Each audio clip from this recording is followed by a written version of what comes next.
It looks like you welcomed back a former member of the Legion of Boom. What's it like to have Jerron? Oh, it's great. It's great. Obviously he's very familiar with everything we've done, and we're very familiar with him. I've played with Jerron since 9th grade, so there's a lot of familiarity there. Happy to have him back in the building. What is that like playing with somebody that long? I mean, you guys have known each other for a long time.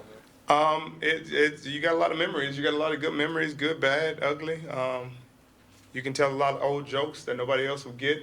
Our high school has gone through some transitional periods now, so we don't know any of the coaches now, but we still try to give back and go back and organize some things. But it's really cool. You've played now in parts of 3 games with Stephen Carroll. Just what have you seen out of him, and how confident are you guys in him going? We're incredibly confident. He's disciplined. He's sound. He's made plays. They took his pick from him even with kind of a nonsense call. That would have been a huge play. He could have had one in Tampa, similar play. So yeah, he's done a great job. Have you had a chance to talk to Earl that much in the past few days about kind of the retirement stuff? People still seem to be talking about that. Your take on it? I haven't had a chance to talk about it, but to him about it. But that's it's not a lot of stories out there, and that's a big one. So they're going to be talking about that until they can't talk about it anymore. No, he's just been hanging out. He's in good spirits. The last time I talked to him, though. What's this team going to miss without him? Just his energy. He's a constant energy. It's always infectious. He plays hard every snap. He's a physical ball player. Just a guy that always where you need him. Do you think you guys have to change much or anything that you guys do without having him back there? No, we're running the exact same stuff we've been running. Do you expect Earl to come back To come back in what way? and play? This year? No, next year. Oh, yeah. I expect him to come back. I was like, I don't think, 6 months, I thought he said, if he comes back from this early, they're going to check him. They're going to check him for sure. What keeps KJ Wright from getting recognized as a Pro Bowl player, getting recognized as one of the top linebackers? Because they keep putting guys in with a ton of sacks who really play DN and rush to a pass for most of the snaps, and don't put guys in that play outside linebacker. Thankfully they put a guy like Thomas Davis in. It was one of his few times going in. What was that last year? It was his second and he's been playing good football for probably 10 years. So I'm hoping KJ gets his shot this year. He's been playing outstanding for 3-4 years and just hasn't gotten recognized because of our scheme. Our guys get punished more than anybody from being on a good defense. Apparently, you're on a good defense, you can't be a defensive player of the year because apparently you got to be on a bad defense to be defensive player of the year. So Bobby Wagner's not getting the recognition he deserves. Cliff Avril's not getting the recognition he deserves. 10 sacks. So it's tough. You get frustrated for those guys because you get the guys like Cam or myself who get the accolades that they deserve. Mike Bennett, Russell Wilson, things like that. Jimmy Graham, of course. But then you get guys who show up week in and week out consistently and fly under the radar regardless of what they do statistically or, whatever we say. KJ Wright has been a top linebacker in this league for a number of years and hasn't got the recognition he deserves. So, and he has 3 sacks this year, and none of them are on blitzes or anything. It's just him playing good, sound football. And I don't think you can say that about anybody else. And Bobby Wagner's having a defensive player of the year if he was on the worst defense. They say, oh, you got too many good playmakers around you, so how could you be defensive player of the year? But he has better stats than Luke Kuechly had the year he won it, and he's not getting the recognition that he deserves. With Earl, how much of a deterrent has he been to some of those deep passes, and would you expect that to change at all with him out? I'm sure he deterred some people, but they've thrown him. They've thrown posts. We just defended him well. I mean, the pick against Philly was a post. And we've picked off quite a few passes like that. We defend great as a defense. He's done his part, and I think Steve will do a great job. So if you played worse, maybe Bobby Wagner could be Defensive Player of the Year? Yeah, if we had less playmakers, if we had less great guys, we had less Mike Bennett's and Cam Chancellor's and Earl Thomas and Richard Sherman's, then Bobby Wagner would be going away the best player on his defense and MVP. But unfortunately, defensive MVP is not like offensive MVP. Defensive MVP, usually you would think great defense, best player on the great defense is going to get it. But usually it's the best player on a mediocre defense gets it. And that's unfortunate because offensive MVP would never be that way. Offensive MVP is the best player on the best offense, and hands down, he's going to get it. That's why you always see the quarterbacks get it. Aaron Rodgers throwing 50 touchdowns, or Peyton Manning throwing 50 touchdowns, or something like that. But on defense, you get punished for being on great defenses. That's why Von Miller's being punished this year. Bobby Wagner's getting punished, Cliff Averill, because they're on great defenses. Is Aaron Rodgers any harder to read than another good quarterback? Does he do anything special like that? I wouldn't say he's any harder to read. I mean, he's more mobile than people ever give him credit for. And he plays for the scramble. A lot of times he'll have a guy open and he'll play for the scramble to try to make it a bigger play. Or, they'll do the double count thing. And since people don't know the rules about double counts and jumping off sides and things like that and free plays, once again, we'll give him Aaron Rodgers makes a living off of free plays. And he's one of the most adept at it probably in league history, at drawing people off sides and getting deep penalties on people, pass interference. I think they got the longest pass interference of the season this year with like 70 yards or something like that. And, that's one of those rules that needs to change and needed to change a long time ago. But until they do, people will keep taking advantage of it. How big an emphasis are those free plays? They did that last year to you guys, I think, once. It's more of an emphasis for the D-line to watch the ball and be on side. Of the quarterbacks you've seen, how rare is that, the idea of playing for the scramble, as you said, that Aaron does? It's not very rare. I mean, most of the time, a good scrambling quarterback can do it. Not everybody's mobile enough to do it.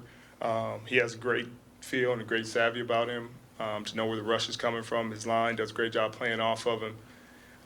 So not everybody's as adept as he is, but a lot of people try to do it. Pete has talked a lot about discipline with Stephen Terrell.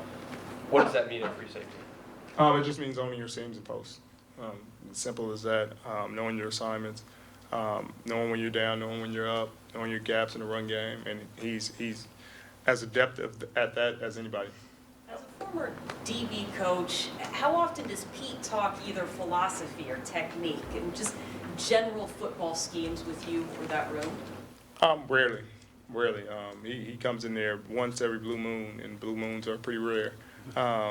So he more to let the coaches do their jobs. We got DB coaches, we got D coordinators, and I think he tries to stay away from stepping on people's toes. But every now and then, if he's feeling a itch or something, he'll come up and say something to one of the young guys. But to the older guys, he kind of lets us.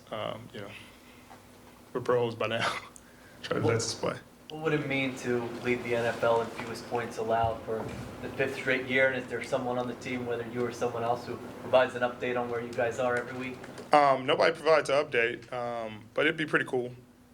Maybe we'd get some respect about how elite our defense has been over the last 4 or 5 years, but maybe not. Maybe this game is more about first downs or yards or something, not about points, because apparently you get more first downs and more yards than another team, you beat them instead of having more points than another team.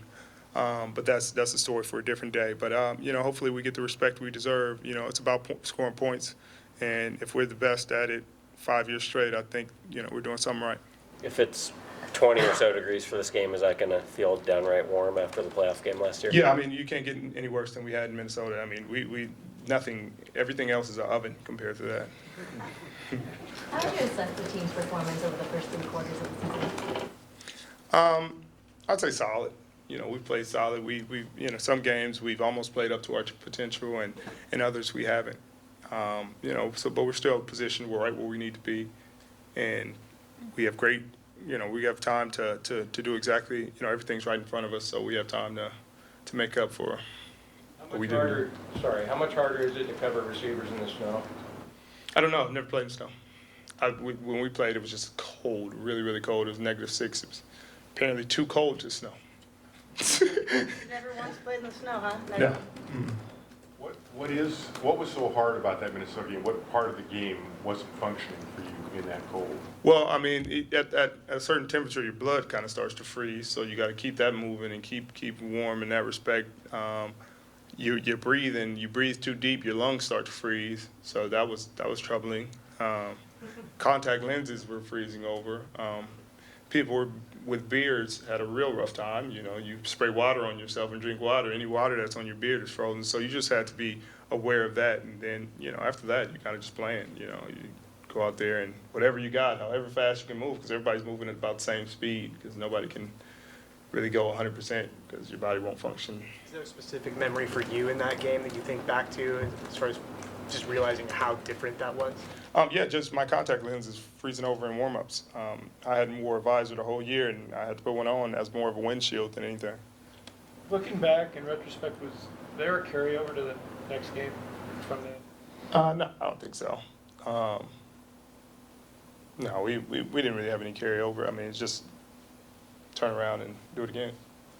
This is the time of year that you finish, right? Has that message been fine-tuned, or that process been fine-tuned as to what finishing means over the years?